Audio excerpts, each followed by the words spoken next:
మనసులో ఎంత కోపం ఉన్నా, ఏదైనా గొడవ జరిగినా వేరే వాళ్ళ దగ్గరికి పోకూడదు, వాళ్ళ మాట వినకూడదు. ఎందుకంటే తప్పుని అక్కడే సరిదిద్దుకోవాలి.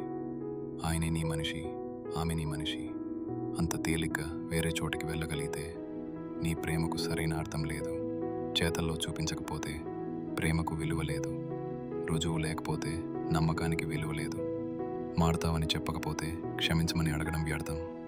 పరిణతి అంటే ఇక గొడవలు, అల్లరి వద్దు అనుకోవడం, ఒత్తిడికి దూరంగా ఉండాలనుకోవడం. మనసు, ప్రశాంతత, సంతోషానికి ఎక్కువ ప్రాధాన్యత ఇవ్వడం. ఒక విషయం గుర్తుపెట్టుకో, నువ్వు చాలా మంచి మనిషివి. నువ్వు పర్ఫెక్ట్ కాకపోవచ్చు, కానీ నీ ఆలోచనలు నిజమైనవి.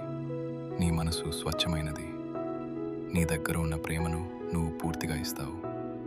అందుకే నువ్వు ఎంతో విలువైన వ్యక్తివి.